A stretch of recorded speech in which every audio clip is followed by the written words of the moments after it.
Hey, how you doing? This is Tom, and this is Tom's Radio Room Show. And I got my Grundig Satellite 500 to pick up some shortwave stations. Conditions this morning were just absolutely terrible.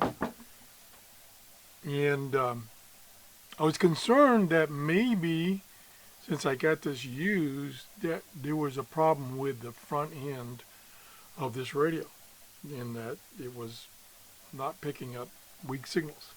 Well, the conditions are just terrible today, and I did manage to pick up the Preacher Man, which I typically can get later in the morning and into the afternoon. I can't get him early in the morning, which is when I was trying to get something this morning.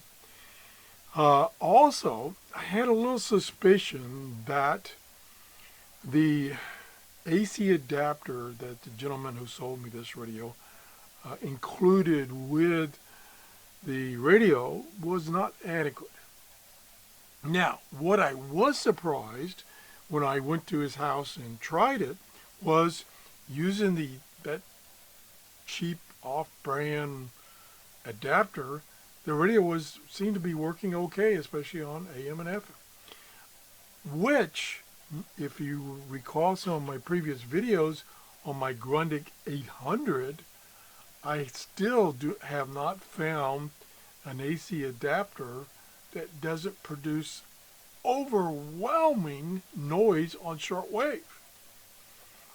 I have verified that if I use a laboratory supply, nice clean laboratory supply on the 800, it works fine on shortwave. There's no noise. So I was surprised that this 500 works so well on that adapter. Now let me untangle it here.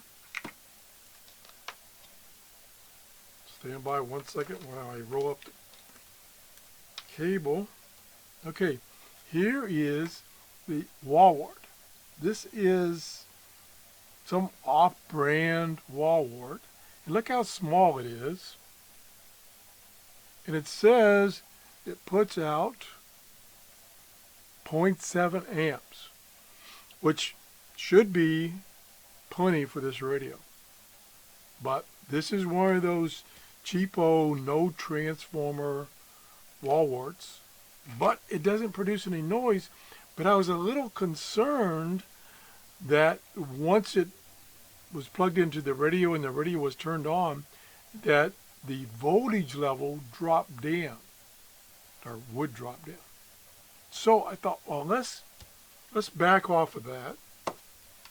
Let's get some brand new D-cell batteries. This takes 4 D-cells, and put in here and see what it does.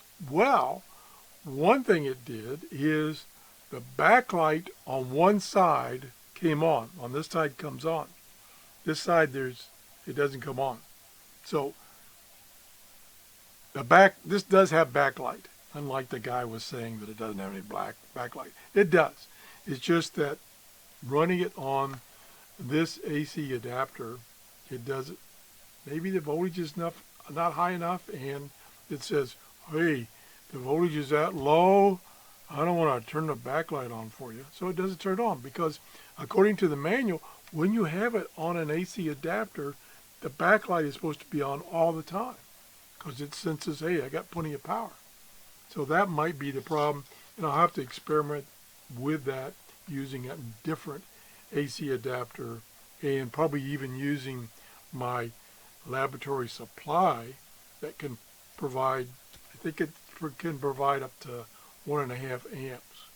So we'll test that later. And it does require a 12-volt power supply, so I've got several fixed power supplies that were used for portable ham radios that put out either 12 volts or 13.8. So we could try one of those. Okay, so moving on. If I push, it probably won't show up. Maybe if I turn some lights off. Yeah, I can't get them off without moving around. But supposedly, now it came on. See it there? It's kind of orangish over there. Nothing on this side. and it'll stay on for like 10 seconds. I found no way when it's on batteries to keep it on. Supposedly, like I said before, if it's on an AC adapter, it should stay on, the backlight. But there appears to be only one side working. I really call these side lights when they're on the side like that. Okay, so that's what I found out related to that. And I do have, it's picking up a station now. Let me see if I can turn the volume back up. Pretty weak. That's the Preacher Man. Now, what I'm using for an antenna right now is, and let me zoom out. Not that it's important that you see it, but I'm using my MFJ vertical antenna, and I've just got it alligator clipped to the built antenna.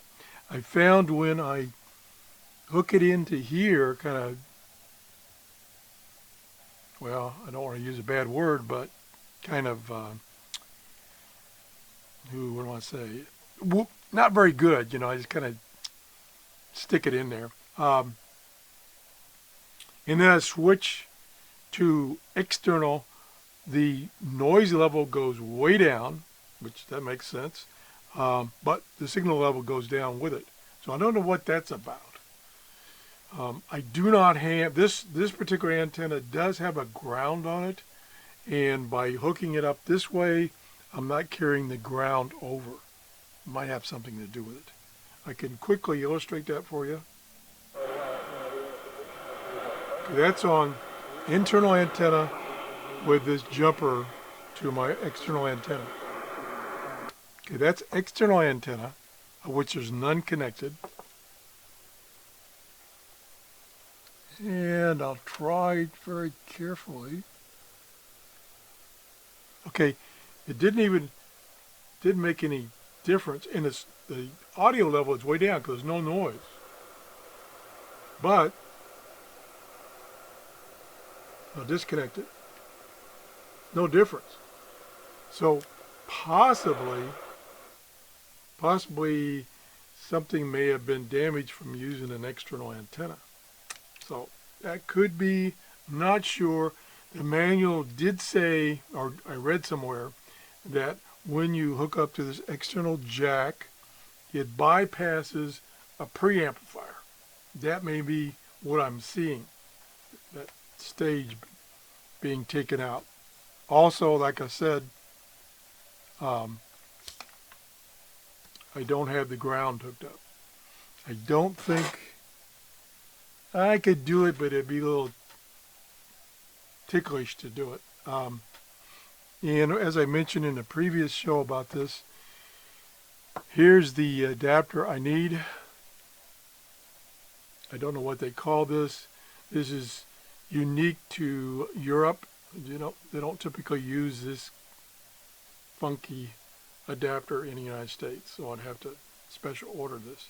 And this is one for, it came with a SDR dongle because the antenna that came with that dongle had this funky connector on it. Matter of fact, here it is right here. So here is, and I realize I don't have it zoomed in and I'm fixed focus, so this is the adapter for this. Boom, like that. And this is what's on the side of this radio. This guy right here, it's a male plug. Let me see if I can zoom in so you can see it. Not that it matters, but that's as far as I can zoom in. Of course, I don't have autofocus on, so I can't focus it. Yeah, maybe I can. I wonder if it will let me focus while I'm shooting. Nope. Oh yeah, there we go. Look at there. Okay, so there it is.